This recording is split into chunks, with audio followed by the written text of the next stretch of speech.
இந்த விசுவாசத்தின் பல்வேறு தன்மைகளை குறித்து பார்த்து வருகிறோம். இதில் குறிப்பாக கடந்த பல வாரங்களாக நம்முடைய வார்த்தைகள் எவ்வளோ முக்கியம், நம்முடைய வார்த்தைகள் ரொம்ப முக்கியம். விசுவாச ஜீவியம் என்று சொன்னால் நம்முடைய வார்த்தைகளை சரி பண்ணி சரியான காரியத்தை பேசுவதுதான் விசுவாச ஜீவியத்தின் மிக முக்கியமான காரியமாக இருக்கிறது. நிறைய பேர் சொல்கிறாங்க, நான் விசுவாசத்தில் தான் ஜீவிக்கிறேன், ஆனால் வாயில் வர்ற வார்த்தையே சரி இருக்காது. விசுவாசத்தில் ஜீவிக்கிறவர்களுக்கு ரொம்ப முக்கியமான ஒரு காரியம் என்னன்னு சொன்னால் அவருடைய வாயின் வார்த்தை. ஏன்னா விசுவாசமே அது மூலமாக தான் செயல்படுகிறது. நம்முடைய வாயின் வார்த்தைகள் மூலமாக தான் விசுவாசத்தை நாம் கட்டவிழ்க்கிறோம். நம்முடைய வாயில் என்ன பேசுகிறோம்ங்கிறது ரொம்ப முக்கியம். இதில் குறிப்பாக போன வாரத்தில் ஒரு தீம் ஆரம்பித்தேன். அதாவது இல்லாதவைகளை இருக்கிறதை போல் அழைக்கிறது. இப்படி பேச வேணும், இந்த வண்ணம் பேச வேணும்னு சொல்லி கொடுத்தேன். விசுவாசம் என்கிறது இல்லாதவைகளை இருக்கிறவைகளாக அழைக்கிறது என்பதை குறித்து போன வாரத்தில் பார்த்தோம். இது ரொம்ப ஒரு முக்கியமான ஒரு கருத்து, ஒரு சத்தியம். இதை மறுபடியும் பார்ப்போம். ரோமர்கள் நிருபம் 4ஆம் அதிகாரம். அப்போஸ்தலனாகிய பவுல் அங்கே ஆபிரகாமுடைய விசுவாசத்தை குறித்து போதிக்கிறார். அதிலிருந்து நமக்கு போதிக்கிறார்.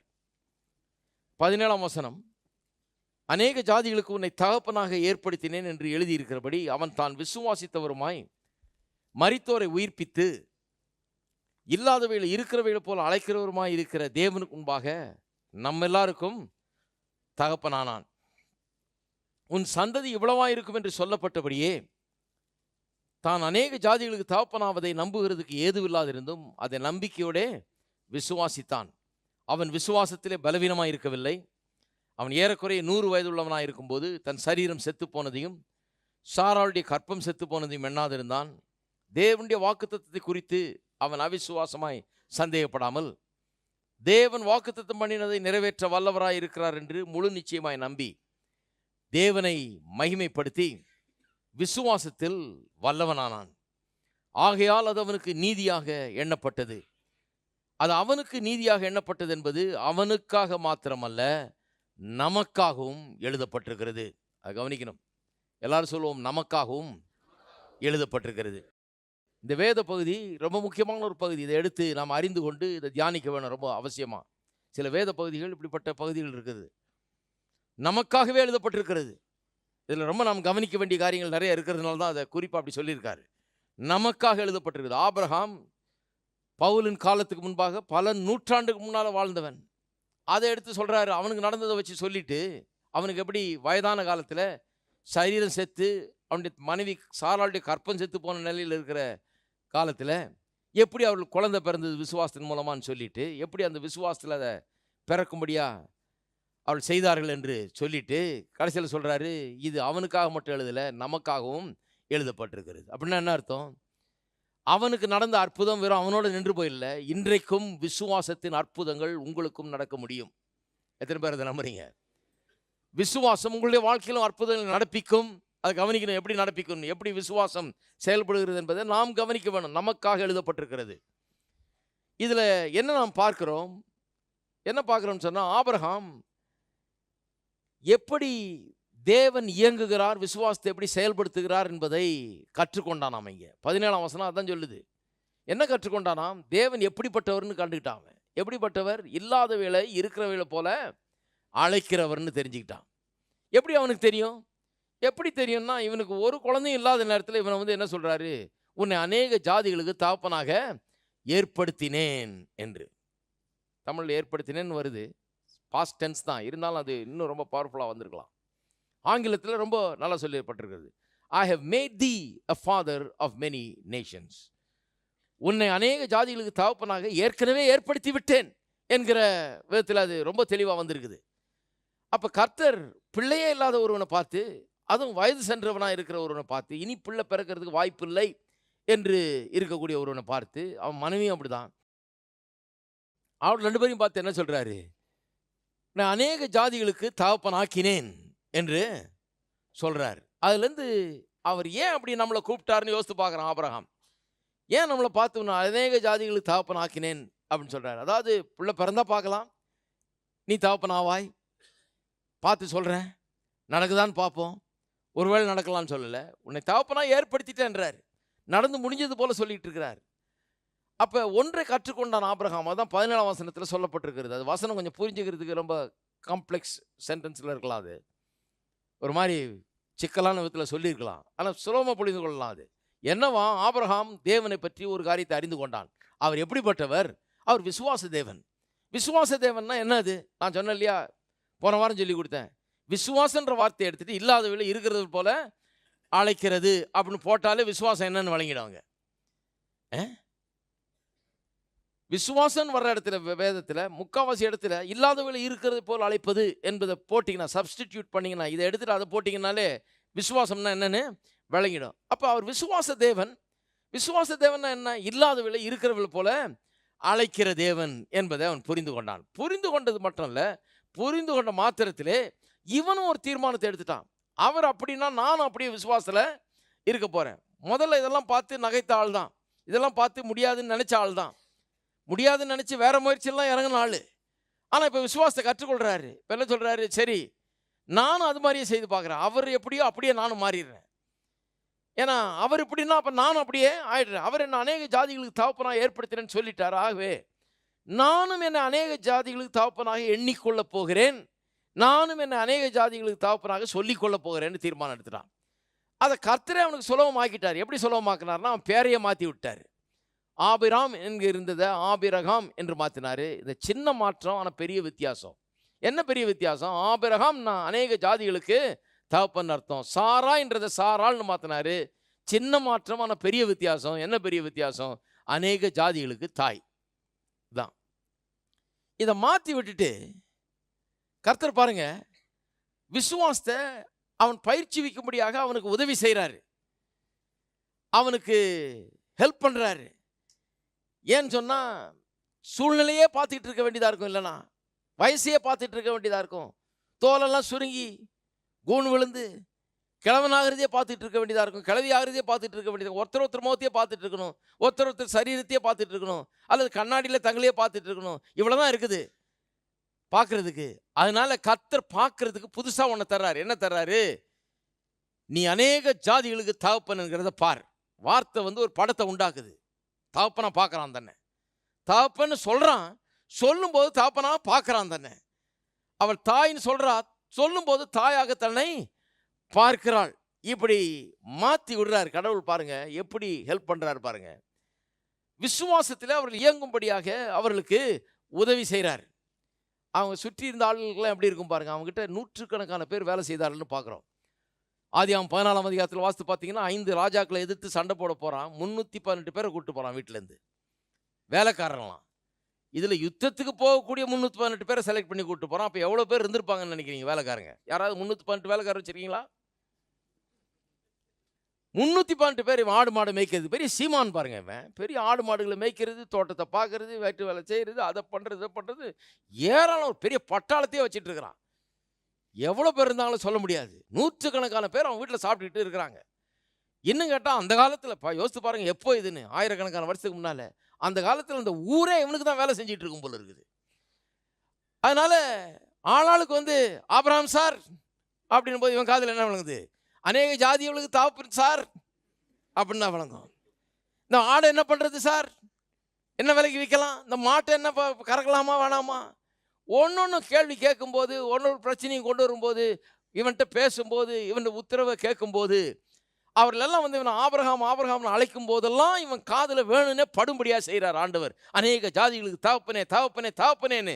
ஏன்னா அந்த படத்தை இவனுக்கு முன்னால் வைக்க விரும்புகிறார். ஏன்னா அவன் கண்ணு முன்னால் நிற்கிறது வயசாகுதுன்ற ஒரு காரியம்தான். ஆகவே வயசு இல்லை, கர்த்தர் சொல்லி இருக்கிறார் என்பதை பார்த்துக்கிட்டே இரு அப்படின்னு சொல்கிறத அவன் கண்ணு முன்னால் வைக்கிறதுக்காக இப்படி மாற்றி விட்டார் கர்த்தர்.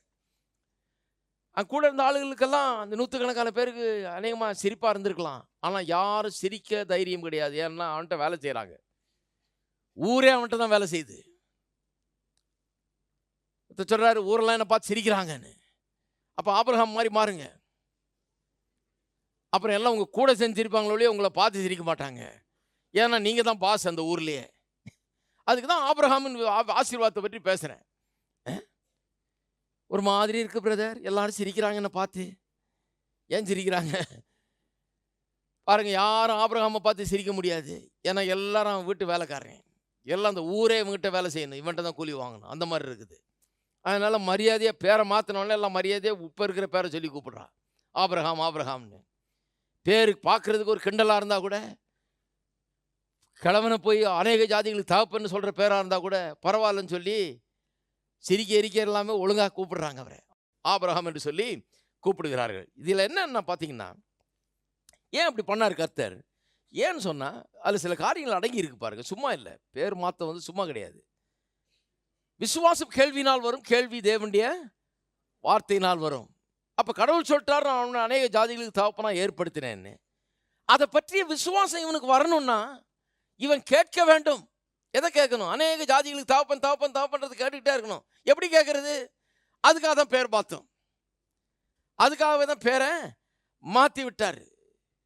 அது மட்டும் இல்லாமல் ஒரு பிரமாணம், த லா ஆஃப் ஃபெய்த், விசுவாசம் என்கிற ஒரு பிரமாணம் இருக்குது. விசுவாசம் என்கிறது ஒரு லா, புவி ஈர்ப்பு பிரமாணம்னா அப்படியே அதுபோல் விசுவாசம் என்கிறது ஒரு பிரமாணம், ஒரு பிரமாணம் மாதிரி இயங்குகிறது. அந்த பிரமாணம் என்னன்னா, விசுவாசம்னா என்ன? இல்லாதவர்களை இருக்கிறது போல அழைப்பது. அப்படிதான் அது விசுவாசம். இதுதான் பிரமாணம். விசுவாசம் இயங்கணும்னா இல்லாதவர்களை இருக்கிறது போல அழைக்க வேண்டும். பிள்ளை இல்லை, ஆனால் கர்த்தர் சொல்லிட்டாரு, நீ அநேக ஜாதிகளுக்கு தகப்பன்னு சொல்லி இல்லாத விளைவின் இருக்கிறது போல அழைக்கணும். கர்த்தர் சொல்லிட்டதுனால அது இல்லைன்னா கூட சொல்லிட்டதுனால அது உண்டு என்பதை நாம் விசுவாசித்து அது இருக்கிறதாக அழைக்க வேண்டும். இருக்கீங்களா? அதெல்லாம் சொல்லி இருக்குது, நம்புகிறதுக்கு ஏதுவில்லாத இருந்தோம். 18ஆம் வசனத்தை பார்த்தீங்கன்னா அங்கே சொல்லி இருக்குது, அநேக ஜாதிகளுக்கு தகப்பனாவதே நம்புவதற்கு ஏதுவில்லாத இருந்தோம். ஏதுவே இல்லை, பார்க்கறதுக்கு எந்த அறிகுறியும் தெரியல, ஏதுவில்லாத இருந்தும் அதை நம்பிக்கையோட விசுவாசித்தான். நம்புறதுக்கு ஏதுவே இல்லாதப்ப என்ன பண்ணான்? போய் அநேக ஜாதிகளுக்கு தகப்பன் தகப்பன் தகப்பன்றதை பார்த்து பேசி பேசி பேசி அதை சொல்லி சொல்லி சொல்லி அதை கேட்டு கேட்டு கேட்டு அதை நம்பிக்கையோட விசுவாசிக்க ஆரம்பித்தான். அப்போ கூட நான் சொல்கிறேன் பாருங்க, நம்புகிறதுக்கு ஏதுவும் இல்லையா? உங்களுடைய பிரச்சனைகள்லேருந்து நீங்கள் வெளியே வருவீங்கன்னு நம்புறதுக்கு எந்த ஏதுவும் இல்லையா? எந்த அறிகுறியும் தெரியலையா? எந்த நம்பிக்கையும் இல்லையா? உங்களுடைய வாழ்க்கையில் பிரச்சனைகளை மேற்கொள்வோம் என்கிற எந்த நம்பிக்கை அற்றும் இருக்கிறீர்களா? நம்புவதுக்கு ஏதுவே இல்லையா? நான் சொல்கிறேன், போங்க. எங்கே போங்க? கடவுளுடைய வார்த்தைக்கு போங்க. கடவுள் என்ன சொன்னார்னு பாருங்க. கடவுள் என்ன சொன்னார்னு பார்த்து அதை எப்படி சொல்லிகிட்டே இருக்கிறதுன்றதை ஒரு வழி பண்ணுங்க. எப்படி இதை சொல்லிகிட்டே இருக்கிறது? எப்படி என் கண்ணுக்கு முன்னாலே இதை வைப்பது? எப்படி எப்போதும் இதை எண்ணிக்கொண்டிருப்பது? எப்படி எப்போதும் இதை வாயில் வைத்து கொண்டிருப்பது? இதை யோசுவாவுக்கு சொன்னார், இந்த புஸ்தகம் உன் வாயை விட்டு பிரியாது இருப்பதாக. எப்படி சொல்கிறாரு பாருங்க. இந்த புஸ்தகம் வீட்டிலேருந்து விட்டுறாதப்பான்னு சொல்லலை. நிறைய பேருக்கு வீட்டில் பைபிள் இருக்குது, ஆனால் வாயில் தான் இல்லை. அதுதான் அங்கே பிரச்சனை. அது சொல்கிறார், இந்த வாயை விட்டு பிரியாது, இந்த புஸ்தகம் உன்னுடைய வாயை விட்டு பிரியாது இருப்பதாக. அப்போ உன் வழியை நீ வாய்க்க பண்ணுவாய், புத்திமானாய் நடந்து வாயை விட்டு சொல்லிட்டே என்றார். விட்டுறாத, இதையே சொல்லிட்டு இன்னும் கானான் தேசம் போய் சேரலை, போய் சேர போறீங்க. ஆனால் போய் சேரணும்னா அதை அடையணும்னா வாயில முதல்ல அது என்னுடையதுன்னு சொல்லிட்டே இரு, சொல்லிட்டே இரு. சொன்னாதான் போய் சேருவேன். நான் சொன்னதுனால போய் சேர்ந்துட மாட்டேன், நீ சொன்னாதான் போய் சேருவேங்கிறாரு. அதனால தான் இந்த புஸ்தகம் உன் வாயை விட்டு பிரியாது இருப்பதாகங்கிறார். எத்தனை பேருக்கு புரியுது இப்போ நான் சொல்றது? இதெல்லாம் பாருங்க, இதை நான் சொல்றேன் எனக்கு இன்னும் அப்படி வந்துக்கிட்டே இருக்குது ஊற்று மாதிரி. ஏன்னா இதில் அப்பேற்பட்ட உண்மைகள் அடங்கி இருக்குது. சொல்றதுக்கு வழியை பாருங்க. நம்பிக்கை இல்லையா? பிரச்சனைகளை மாற்றுவோம் என்கிற எந்த அறிகுறியும் தெரியலையா? நம்பிக்கையற்று கிடக்குறீங்களா?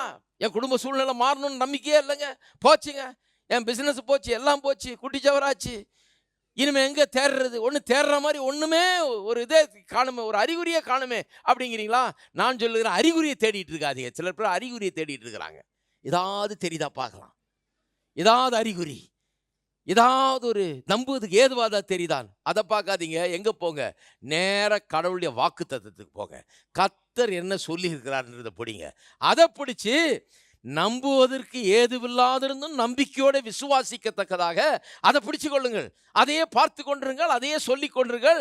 அப்போ நம்ப ஏதுவில்லாது இருக்கிற போது கூட நம்ப உங்களுக்கு உள்ளத்தில் நம்பிக்கை உண்டாகும், ஹோப் உண்டாகும். இருக்கீங்களா? இந்த உலகம் பாருங்க, இதை ஒரு கேவலமாக நினைக்கிறாங்க. இல்லாத இருக்கிறது போல் அழைக்கிறதுனா அவங்க என்ன சொல்கிறாங்க? என்னையா அது பிரசங்கம் இது?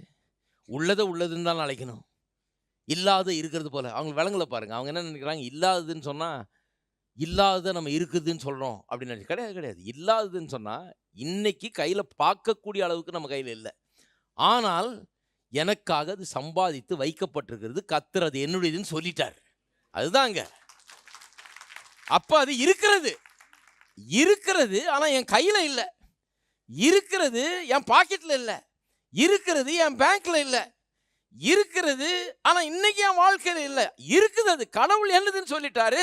ஆனா அது என் கையில இப்போ இன்னைக்கு கையில இல்ல, பார்த்து உணரக்கூடிய அளவுக்கு இல்ல. இல்லாததுன்னா இல்லாதது அல்ல, இல்லாததுன்னா கர்த்தர் எனக்கு என்ன இருக்குதுன்னு சொல்லிட்டாரோ அது. இன்னைக்கு எனக்கு இருக்கிறதை காட்டிலும் அது நிஜமா இருக்கிறது. இருக்கீங்களா? அப்ப நம்ம முட்டாள்கள் இல்லை. இல்லாத இருக்கிறத போல அழைக்கிறதுல ஒண்ணுமே இல்லை, இருந்தாலும் இருக்குதுன்னு சொல்லிட்டு இருக்காரு நினைக்கிறாங்க சிலர். பாருங்க, அப்படி நினைக்கிறாங்க. அப்படி கிடையாது, அப்படி சொல்லி தரவும் இல்லை. நாங்க என்ன சொல்றோம், கர்த்தர் உங்களுக்கு என்ன உண்டாயிருக்குதுன்னு சொல்றாரு, இதெல்லாம் இருக்குதுன்னு சொல்றாரு. அப்ப அது இருக்குது, உங்க கையில இல்லை. இருக்குது ஆனா உங்க வாழ்க்கையில இல்லை. இருக்குதுன்னு சுதந்திரிக்கலாம், ஆனா வாயில் என்ன பண்ணணும், இப்ப சொல்ல ஆரம்பிக்கிறது. அது என்னுடையது என்னுடையது என்னுடையதுன்னு சொல்ல ஆரம்பிக்கணும். ஒருத்தர் 100 கோடி உங்களுக்கு பேங்க்ல போட்டுட்டு உங்களுக்கு போட்டு வச்சிருக்கேன்னு சொன்னோன்னே என்ன பண்ணுறீங்க? நான் கையில் என்னைக்கு பார்க்குறேனோ அன்றைக்கி தான் நான் சொல்லுவேன்றீங்களா? கிடையாது. ஊரெல்லாம் போய் என்றைக்கே சொல்லிட்டு இருந்தீங்க 100 கோடி போட்டு வச்சிருக்கிறாருங்க. எப்படி தெரியும்? சொன்னாருங்க. நீ பார்த்தியா? பார்க்கல, ஆனால் சொன்னார், அவர் செய்வார், அதனால் எனக்கு நம்பிக்கை இருக்குது. இருக்குது, அவர்கிட்ட போட்டிருப்பார். 100 கோடி ஒன்றும் கிடையாது, ஆயிரக்கணக்கான கோடி போட்டிருப்பார் அப்படின்னு சொல்லுவீங்களே. அதுபோல தான் நான் சொல்லுகிறேன், 100 கோடி என்ன, அதை விட மிகவும் உயர்ந்த தேவன் சொல்றாரு, இதெல்லாம் உனக்காக வைத்திருக்கிறேன், இதெல்லாம் உன்னுடையதுன்னு. ஏன் வாயை திறந்து இல்லாதவளை இருக்கிறவளாக அழைக்கக்கூடாது?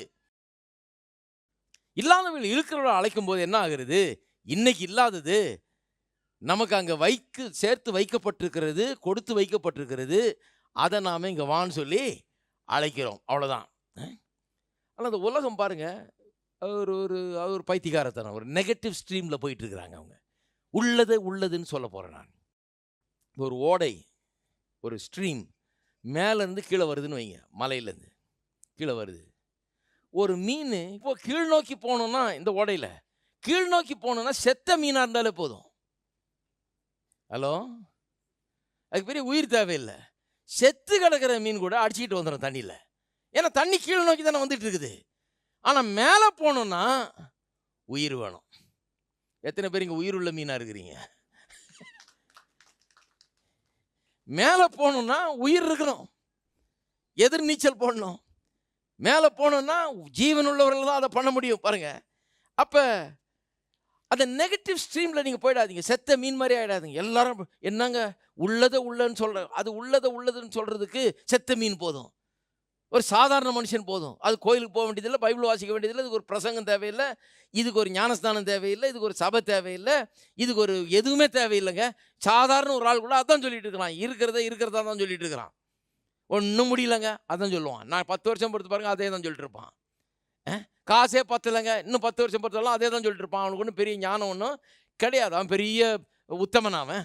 நான் கேட்குறேன், அதுக்கு என்ன போய் படிச்சுட்டு வந்தானே அது சொல்கிறதுக்கு? அதுக்கு ஒரு படிப்பும் தேவையில்லை, அதுக்கு ஒரு அறிவும் தேவையில்லை, ஒன்றுமே தேவையில்லை. ஆனால் இதுக்கு ஒரு அறிவு தேவை, இதுக்கு ஒரு ஞானம் தேவை, இது ஒரு வெளிப்பாடு தேவை. கடவுள் எனக்காக என்ன செய்திருக்கிறார், என்ன வைத்திருக்கிறார், என்ன சொல்லியிருக்கிறார், அந்த கடவுள் யார், அவர் பொய்யுரையாத தேவனாச்சே, அவர் சொன்னார்னா அது நிச்சயமாச்சே அப்படின்ற அறிவெல்லாம் இன்றைக்கு தேவைப்படுகிறது. அதுக்கு தான் கோயிலுக்கு வர்றோம், அந்த அறிவை சம்பாதித்துக் கொள்ளது தான். அந்த அறிவு வந்தவொன்னு என்ன பண்ணுறோம்? பார்க்கிறதையெல்லாம் நிராகரிக்கிறோம், அவர் சொல்றதை தான் ஏற்றுக்கொள்கிறோம். அவர் என்ன சொல்லியிருக்கிறாரோ அதைத்தான் உண்மை என்று ஏற்றுக்கொள்கிறோம். இருக்கீங்களா?